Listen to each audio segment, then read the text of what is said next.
Open the churches.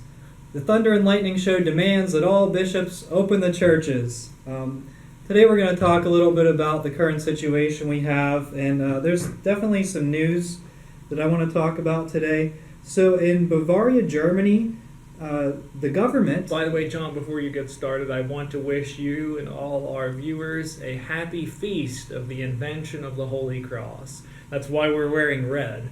We are coordinated liturgically. So in Germany, the Diocese of Bavaria, I guess the government in Bavaria, Germany, said, okay, you can open churches, you can have masses, whatever. The bishops, meanwhile, are saying, well, we're not going to do that. It says here in this tweet from Ed Penton, they rule that only non-Eucharistic forms of worship will be permitted, even after the state government allows public masses. They say that protecting the health of believers is the most important thing, and it coincides with expert health advice. I also want to quote Pope Francis on April 28th. There is a group of Italian bishops that protested the Italian government and said, let us open the churches. Pope Francis says that they shouldn't, and they should listen to the government authorities in terms of opening the churches. The last thing I have is the Catholic bishops of Ohio. They said that they're not going to consider opening masses or they're going to continue the suspension of masses until May 29th, and then we'll see what happens. Who knows if they'll even open it at that point. In other news, there have been a lot of rumors, and I think some of them have actually been like actual public statements where the bishops have said that they're only going to permit communion on the hand. Now, for us, we realize that communion on the hand is, a sacrilege, and at least according to us, our line of thinking. If you receive communion in the hand, most people that receive communion in the hand aren't aware, so that's not, demeaning anyone who receives communion in the hand, but what we're saying is we think you should receive communion on the tongue. That's a traditional way, and it's preferred due to the number of particles. You can get particles on your hand of the Eucharist if you receive in the hand. So if a bishop orders a diocese to only distribute communion in the hand, what would you say, what would you recommend that our viewers do? Well, the first thing to keep in mind is, we went over this in a video, it was early on before anything was shut down with Corona. It was like the week before there were Corona shutdowns, and we did that show where this question was asked. And to summarize, this is the situation. The bishop does not have the authority to forbid communion in the tongue, because communion on the tongue is the normative method of receiving Holy Communion in the Roman Catholic Church. And it's only by a special permission that permission has been given for communion in the hand. And so therefore, you can't do away with the norm and keep only the exception, which is the communion in the hand. So first off, that's an illegal decree from the bishop to say that communion can only be given in the hand. That's an illegal decree. And so what do you do when you receive an illegal decree? And by the way, and how do we know it's an illegal decree? Because it comes from a higher authority than the diocesan bishop. So the highest authority is the Pope, and he gives us the tradition of the Church. And the tradition of the Church says communion in the hand forbidden, communion in the tongue only allowed. That's the tradition of the Church. And then the Pope has said, by whatever power that he has, he's given this permission to do the communion in the hand, which not only is it our opinion that it's a sacrilege, but it's Bishop Schneider's opinion that it's a sacrilege. And he's got a much higher authority than me and you. He's a bishop of the Catholic Church who's well educated. With that in mind, so the Pope has said that communion on the tongue is the traditional practice, and that's the norm in the Roman Catholic Church. Now, a lower authority cannot, unless he's been given permission, a lower authority cannot contradict the commands of a higher authority. So you have to disobey and resist your diocesan bishop if he says receive communion only on the hand. So you resist. Now, what do? Well, you don't receive communion in the hand, because a sacrilege is a sin, and not receiving communion is morally neutral. So your choice is between a sin, sacrilege, probably it could be a mortal sin if you do it with full knowledge, So your choice is between a mortal sin and not a mortal sin, and so you choose not the mortal sin and you don't receive communion. Now, if you want to receive, that's one way to resist. That's the normative way to resist. And another way to resist is if you want to receive Holy Communion, then you call a priest and you make an arrangement for a private reception of Holy Communion. And you receive that Holy Communion privately, whatever time it might be, outside of Mass, morning, noon, night. I mean, it should be in the morning because I am an advocate of the Eucharistic fast from midnight. By the way, that's the tradition of the Catholic Church as it existed from the time of the Apostles up until Pope Pius XII, who changed that fast. So fast from midnight to receive your Lord. He's the most important thing you're going to do in the day. He's the most important food that you're going to eat during the day. And so you can keep a fast until the moment that you receive him under the species of bread and wine in the Holy Communion. Now, that being said, so you make an appointment to receive your Holy Communion with the priest outside of Mass early in the morning. Whatever time is convenient to you. It doesn't even have to be a Sunday. You can go over on a Tuesday morning at 6 a.m. and receive your Holy Communion as part of your devotion. And keep in mind, you don't need to receive every day, as we discussed in that earlier show. Many saints only receive communion 4, 6, 12 times a year. And so you don't need to be receiving frequent Holy Communion. And in a time like this, when you're asking the priest to resist the unjust decrees of the bishop, you should do this with prudence. And so you should not be like there every day receiving Holy Communion. You should do it according to a schedule, and it should be somewhat rarely, in my opinion. So we discussed this earlier before the show began, and I said, well, it's obvious what you do. Either you don't receive or you receive outside of Mass. And you pointed out that a lot of people who attend the new Mass, the idea about receiving communion doesn't outside of Mass doesn't cross their mind. And I said, well, why not? Because you see all those lay ministers of Holy Communion, all those old ladies go up there and they take those pyxes of the hosts, of the sacred host with them. They're taking Holy Communion and they're running out of the church. Well, where are they going? Well, they're going to give Holy Communion to people at home, which is exactly the same ritual that you would do when you're receiving it from a priest privately at the altar rail or at the altar in the sacristy or wherever you're going to receive this Holy Communion. In an underground method from the priest. Two things I would like to stress about this. Well, one thing is, so you would have the option to receive the communion outside of Mass according to the new ritual or the old ritual. And of course I recommend the old ritual. It's more or less, if you attend the old Mass, the method for receiving Holy Communion outside of Mass is very similar to that. The one of the communicants, or perhaps a server, or perhaps all the communicants, recites the Confiteor. While that's going on, the priest gets the Blessed Sacrament out of the tabernacle. He gives the Indulgentiam prayer and the Absolutionem prayer, the Misereatur prayer, and then the Absolutionem prayer. Then he does the Ecce Agnus Dei. You say the Domine non sum dignus 3 times. You receive the Holy Communion. He goes back up and he recites some prayers.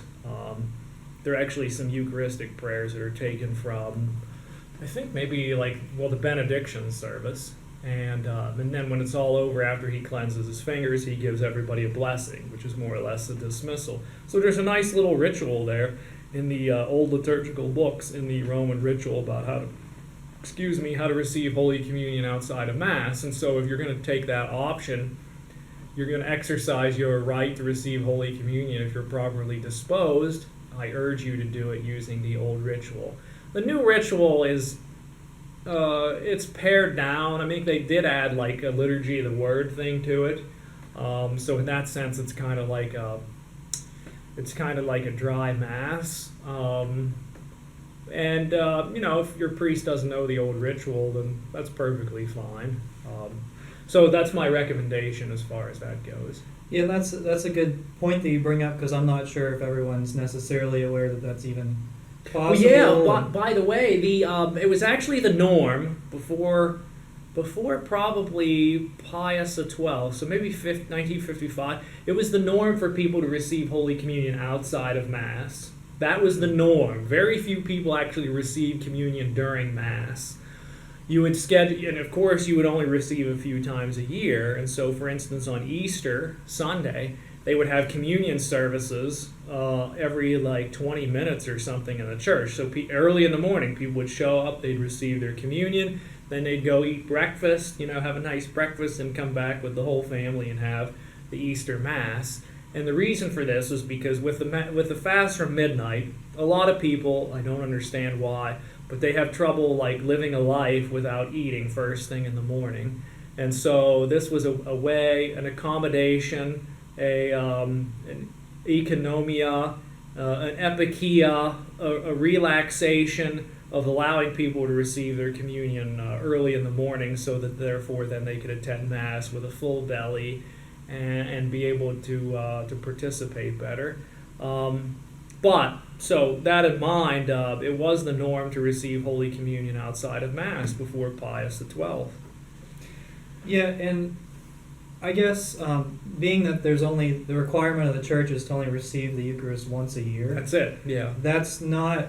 I mean, it's not really an urgent situation, because I'm thinking that a lot of people have received the Eucharist within the calendar year of 2020. Yeah, see, the thing that's interesting is the requirement of the church is to receive the Holy Communion during the Easter season. That's the problem. I think it's from the beginning of Lent until...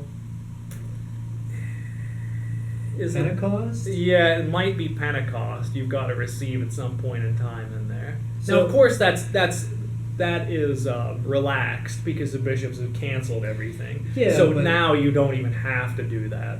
Still, I mean, it's something that you kind of want to do. Yeah, yeah. I mean, if it was in practice, if it's a church requirement, even if they, for example, even though they have relaxed the requirement, the Sunday obligation, you still want to go to Mass. Still should go to Mass, Sunday. Absolutely, yeah. Now, it's not offered hardly anywhere, but which is what we're talking, sort of what we're talking about today. But yeah. I think that's kind of an interesting point. Now, one thing, there was also rumors, I don't know, it was in some Italian newspaper that, I don't know if it was Italian bishops or priests who were planning on putting consecrated hosts in plastic bags for lay people to just take it in the church and take with them. And I would say, Ryan, if that ever happens in the United States, what should we do? Well, you call it what it is. That's a sacrilege. You don't put the Holy of Holies in a plastic bag. And then what do you do with that plastic bag? You're just going to toss it in the trash. And of course we know there's going to be particles of our blessed Lord that are going to be in that plastic bag and get thrown in the trash. That's problem number one. Problem two is people are going to they can just take this sacred host and keep it at home and do their own little, benediction and adoration or whatever, because people are completely uncatechized. They love the Eucharist, but they don't really know how to handle it properly. It's not something that should be, it's not a position to put the lay people in. It's a bad position. The pastors they sin gravely by doing this. And then number three, if you're a bad guy, if you worship the devil, great. You can go pick up all these hosts. You can take them and do whatever evil purposes you want to do with these hosts, and you've basically got an infinite supply. And they're all in these nice little plastic bags, which you can keep in your devil chapel and have at it. It's terrible. It's the stupidest idea I think I've ever heard in my life. Maybe not ever, but it's got to be top 3 of stupid things that you would want to do. And all this for about this stupid virus that hardly kills anybody, that you can't get from handling food. I mean, look, if you can pick up a pizza from Domino's and you can handle and eat that pizza, why can't you pick up the sacred host? Well, actually, you shouldn't pick it up, but why can't you receive it on your tongue? I just don't get this thing where people got this idea that this virus is just like, oh, here it hops, and it's got you. This isn't like those creatures from the Aliens movies where they just they grab you and then they infect you and then you've got this chest burster popping out. This is not the way the virus works. You get it by somebody coughing or breathing and that kind of thing. And so that makes no sense. It's just sacrilegious. It's silliness. It's sacrilegious. And again, this is the reason why if they don't learn their lesson, this is why we had the virus, because people are not taking care of the sacred host. And so we're being punished because we're desecrating the sacred Eucharist. And here's more and more desecration and sacrilege. We're never going to get rid of the virus if these people don't learn how to handle the sacred host, the sacred Eucharist, with the dignity and respect that it deserves. So would you recommend confronting the priest, letting him know, possibly reporting to the bishop? Yeah, you should do it in a respectful way. You should just say, call the priest, write a letter to the bishop and say, say it this way. This seems to me to be dangerous, perhaps an unbefitting way to handle the sacred Eucharist. Don't go in there and start condemning and quoting, this document and that document, saying this is sacrilegious. Don't even bother with that, because if you go out there on the offense and attack, they'll immediately shut down and they'll say you're crazy. So you have to be prudent here and hold back a lot and just act like you're dumb and just say, boy, I'm not so sure about this. It seems like this shouldn't be done. Could you help me out? You remember in Saturday Night Live where there was that Unfrozen Caveman lawyer? I'm just a simple unfrozen caveman Catholic, and I'm not familiar with your new ways of putting the sacred host in a plastic bag. Could you tell me more about this? Is this really allowed? Just do that. Yeah, and I think that's probably the best option. I know that we've been critical of bishops on this show, and I know you don't want to take the church militant approach, telling the bishop, you're a heretic, I'm never giving any money to your diocese. I mean, I think, and quite honestly, in my perspective, the USCCB is corrupt. Not all bishops are good, and even the good ones, they're afraid to speak up. They have some coward moments. But I think we need to, encourage these bishops to do the right thing rather than criticize them violently every time to their face. Every child knows how to do this. When you're little, if you want something from mom or dad, you concoct a plan about how you'll ask it. I mean, look at the movie Christmas Story with Ralphie. How he had this plan concocted, how he was going to get the Red Ryder BB gun, and it was all worked out in his head, And so similarly, you have to use some prudence and use your brain. And just don't go in there and say, I demand a Red Ryder BB gun for Christmas. You have to come at it from the right angle using the right arguments. In a spirit of you're a child of the bishop, he's your superior.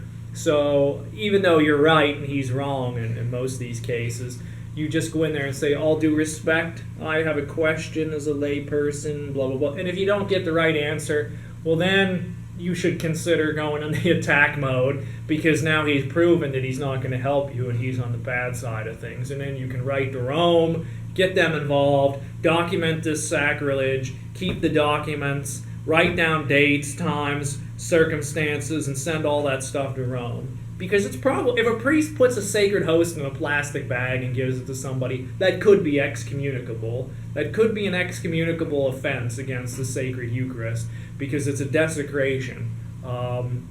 It's certainly, if it's not objectively a desecration, there's the grave danger of particles falling out and getting tossed away. I mean, the only way it wouldn't be an absolute desecration would be if you were to take that plastic bag and wash it thoroughly and dump the water down the sacrarium and then burn the thing.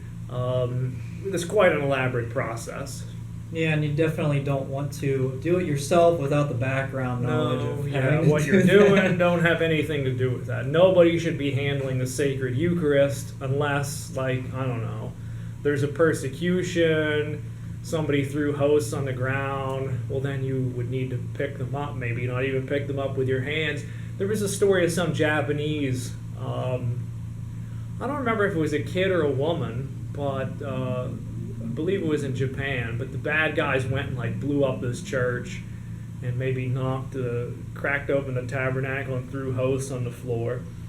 And there was this kid, I don't remember if it was a boy or a girl or a woman or a young man or something, but they went to the church every day and they knelt down on all fours and they went with their tongue and they picked up a sacred host and they received one Holy Communion every day. See that kid or young woman, whoever it was, had the attitude of the proper reference for the Holy Eucharist, that they didn't even dare to pick it up with their finger. They just used their tongue to pick up these sacred hosts. Now, I want to look towards the future here. So my expectation is that the obligation for Sunday Mass attendance is not going to be reinstituted for the calendar year of 2020. Okay. That's my prediction. Mm-hmm. It's not going to be reinstituted for quite a while, as if different states have like the social distancing requirements or whatever. They're going to say, well, we're going to limit it to 20 people, so you're going to get a ticket for Mass possibly. Maybe, yeah.